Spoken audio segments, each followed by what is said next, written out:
Tusmadan waxaan kusoo bandhigaynaa qaabka loo sameeyo student ID card annagoo markaa isticmaalayno Microsoft Word. Sidoo kale waxaan in badan isla fahmi doonaa qaabka Microsoft Word loogu sameeyo designs-ka, taasoo marka adiga kuu suurtagelinayso any design kastoo markaasayto aad ku fikirto in aad ku dhex samayn karto Microsoft Word. Ugu horeyn, si aan document cusub u sameyno, waxaan leenahay Control N, New Document. Dabcan haddii aad rabto inaad size-ka document-kaaga saxdo, aad u beddesho micnaha as ID card, dabcan simply waxaad tagaysaa Layout. Iyadoo markaad tagto then waxaa leedahay Size, then qaybta hoose More Pages. More Pages markaa imaato macallin, qaybtan waxaa width-ga. Dabcan hadda aniga ID-ga aan sameynayno size-kiisu waa 3.38, height-kiisuna waxaa waaye 2.13. Intaa wixii ka dambeeya waxaa leedahay it's okay. Waxa ugu horeeya aan rabno inaan sameyno waxay tahay header. Waxaa leenahay Insert Shapes Rectangular, then waxaa leenahay left click, waxaan sameynaa dragging. Markaan dragging sameyno, dabcan sidaan hore u sameyn jirnay, waxaan sameynaynaa shape fill and shape outline. waxaan leenahay shape fill color waxaan ka dhigaynaa I think this color. Outline waxaan leenahay no outline. Intaa wixii ka dambeeyo, dabcan waxaa isku dayaysaa inaad saxdo size-ka header-ka. Okay, let's go. Markii waxaan leenahay shapes, then waxaan tagaynaa flowchart group. Waxaad tagaysaa flowchart group, then waxaad soo select garaynaysaa this shape. Then waxaan left click, then waxaan sameynaa dragging. Dabcan waxaad geynaysaa ilaa iyo qaybta header-ka, then qaybtan kala soo jeedinaysaa waxaad geynaysaa ilaa qaybta hoose. Dabcan waxaan leenahay shape outline, waxaan leenahay no outline. Shape fill I think waxaan ka dhignaa this color. Intaa wixii ka dambeeyo, dabcan waxaad sameynaysaa oo aad leedahay control si aan duplicate u sameyno, then waxaan leenahay left click, loo xabaa ka dhigaynaa. Then waxaan leenahay insert, shapes, waxaan soo dooranaynaa rectangular shape. Rectangular shape markaan soo doorano, waxaan leenahay left click, then waxaan sameynaa dragging. Waxaan dooranaynaa shape-kan ugu horeeya, then waxaan tagaynaa arrangement group. Arrangement group markaan tagno, waxaan leenahay bring forward. Waa ku celinaysaa, waxaa leedahay bring forward. Markuu kor imaado shape-ka, then waxaad ku samaynaysaa this shape. Then waxaan leenahay shape fill-ka waxaan ka dhigaynaa this color. Color-kaan isticmaalaynaa. Okay, dabcan kan soo qabo gudaha soo geli marka. Kanna soo qabo marka. Kan marka dabcan isaga naftirkiisa color-kiisa bedelayna, waxaan leenahay shape fill, waxaan dooranaynaa this color-kaan. Color-kaan markaan isla doorano, dabcan kan waxaan ka dhigaynaa mid sare. Waxaan leenahay bring forward. Waa ku celinaysaa, waxaan leenahay bring forward. Kor markuu soo maro, dabcan waa soo jiidinaa intaa keenaynaa. Dabcan shape-kan u tagaynaa, waxaan leenahay send backward. Qaybta hoose u diraynaa. Dabcan shape-kan aan ku soo leenahay, waxaan leenahay control, then waxaan sameynaynaa duplicate, dragging aan sameynaynaa. Dragging markaan sameyno, dabcan these shapes I think waxaan fili inay u baahan yihiin resizing inaan sameyno. Waxaan sameynaynaa resizing. Waxaan sameynaynaa resizing inaan soo weyno isku dayaynaa kan. Marka macallin markaan kan resizing ku sameyno, sidoo kale kan waxaan ku sameynaynaa resizing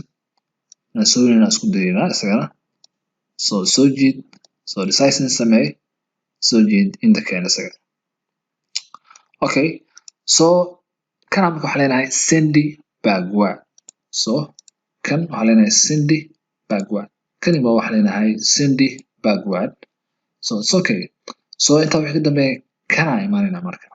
Shape fill-ka waxaan ka dhigaynaa white, white color. Soo jiid isagana inta keen qaybtan keen. Okay, intaa wixii ka dambeeya waxaan leenahay shapes. Shape markaan aano caadi waxaan soo dooranaynaa rectangular shape, then waxaan leenahay left click. Size-kiisa iska saxaysaa, then waxaad geynaysaa center ama geeskan aan geynaynaa. Then waxaan leenahay shape fill, picture, from a file. Then waxaad soo dooranaysaa dabcan labada markaad xitaa rabto inaad header-ka kasoo muuqato, waxaan leenahay left click, then waxaan leenahay insert. so instead markaa dhahno intaa wixii ka dambeeya waxaan leeyahay right click then waxaan leeyahay format graphic so format graphic markaad tagto qaybta waxaad tegaysaa picture nooca imaanaynaa crop sababtoo waxaan rabnaa picture-kaanayto inuu shape kala soo ekaado so qaybtan width-ga waxaan ku daraynaa waxaan leenahay this arrow so left click so height-ka waa ku dar isagana waxaan leenahay left click so dabcan picture-ka size-ka rabto markuu ku imaado then waxaan iska leedahay cancel so then waxaan leenahay shape outline no outline sidoo kale waxaan u baahannahay in sawirka kalarkiisa aan white ka dhigno waxaan leenahay right click then waxaan leenahay format graphics then waxaad tegaysaa qaybtan picture-ka macallin markaad tagno so kan waan iska xiraynaa then waxaan u imanaynaa picture color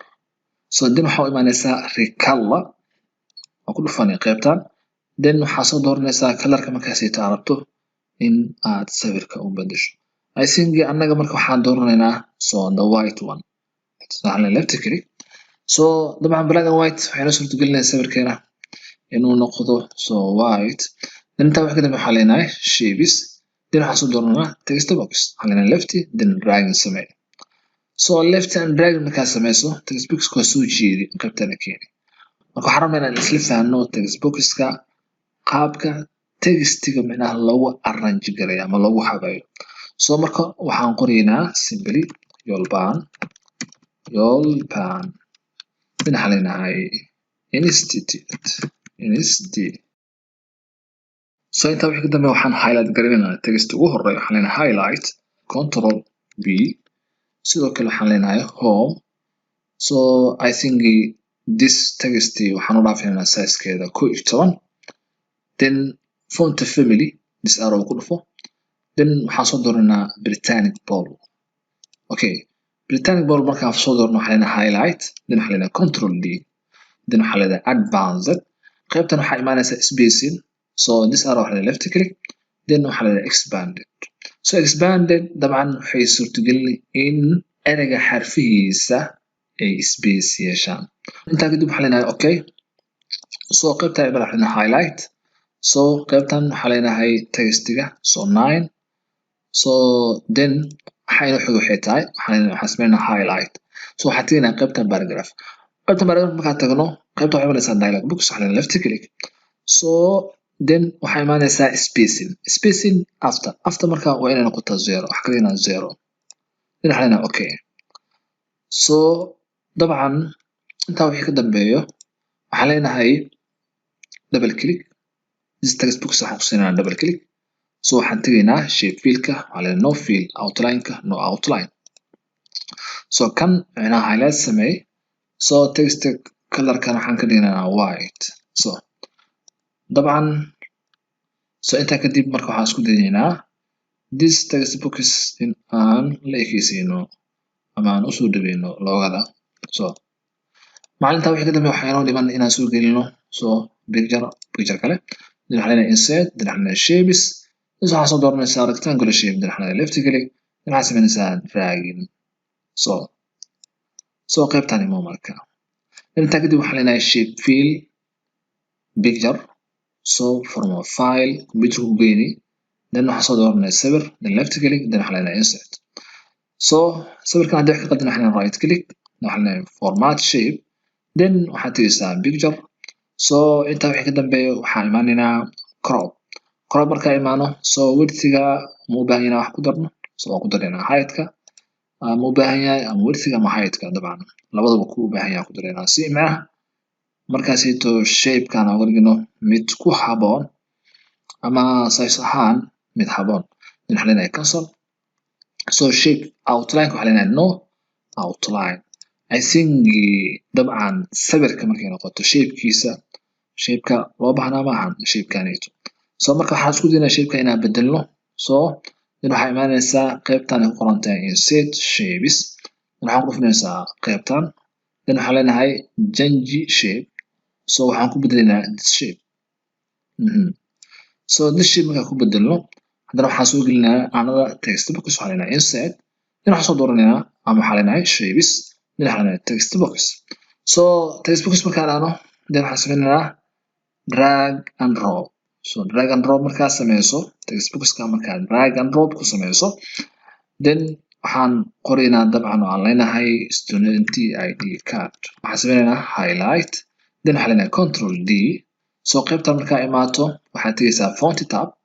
then qaybtaa imaanaysa waxaa leedahay all caps then waxaan leenahay okay so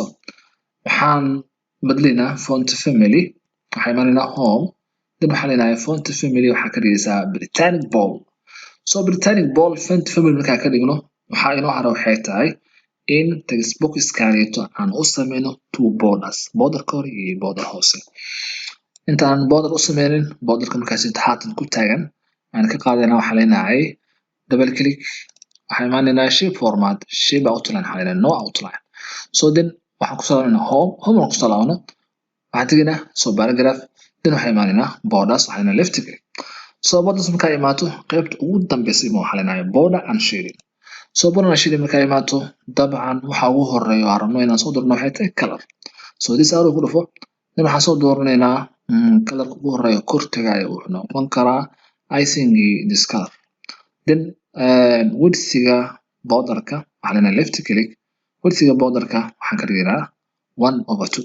then waxaan leenahay okay so waxaa ku laabanaysaa borders then borderka intee rabtaa in text boxka uu ku istaago ma kora mise hoosa marka waxaan leenahay soo kor then waxaan ku laabanaa borders marka kale waxaan imaanaynaa border and shading simply waxaan bedelaynaa colorka waxaan ka dhigaynaa this color then waxaan leenahay okay so kusoo laabo so borders marka hore waxaan dooranay top sooma haatan marka waxaan dooranaynaa so bottom then text box waxaan ku sameynaynaa resizing waxaan leenahay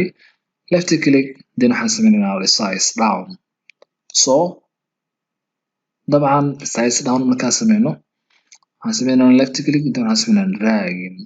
qaybtaan dragging waxaa inoo hara waxay tahay another text box kale inaan soo gelino so marka waxaan leenahay insert then shapes text box then waxaan leenahay left click then waxaan sameynaynaa dragging so dabcan informationka aan rabno inaan ku qorno waa muhiim inaan isla fahamno laakiin mid kastaba inaan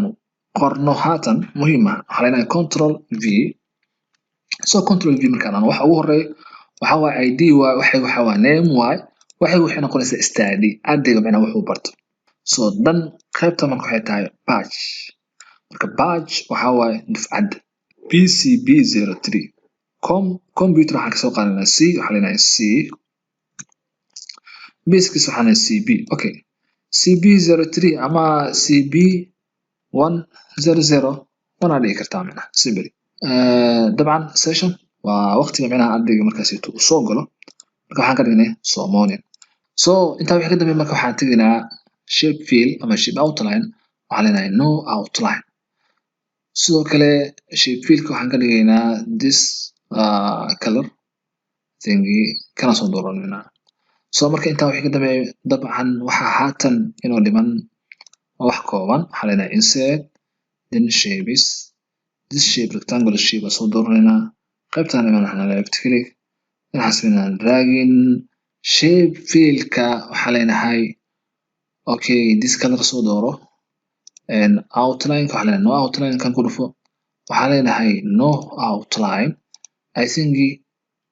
kan waxaan isku daynaa jiidno korojid kanna sidoo kale korojid so so dabcan maxaa hare kan waxaan leenahay shape outline-ka waxaan ka leenahay white waxaan ku leenahay shape outline waxaan leenahay so wait dabcan ama kanaan soo dooranaa I think so dabcan kanaan waxaan sameynaynaa korojidno signature-kiisa wax ka qaldan yihiin dabcan haatan I think waxaa dhiman soo qaybtan waxaan leenahay insert then waxaan ku laabanaa shapes so dabcan waxaan soo dooranaynaa this shape haddii aan hoos u dhalacno wuxuu ku jiraa qaybtan block arrows then this is the shape-kana soo dooranay waxaan leenahay left click so waa isa saari labadaasayto marka simply waxaan leenahay left click then dragging aan sameynaynaa oo yareynaa marka so shape fill no shape fill waxaan ka dhigaynaa white so outline waxaan leenahay no outline then control qabo waxaan sameynaysaa duplicate kanna marka waxaa leedahay shape fiilka this color kalarkan soo dooro marka I think waxaan filay tusmaan inay intaasi ku dhantahay waxaan idin leeyahay wassalaamu calaykum waraxmatullaahi wabarakaatu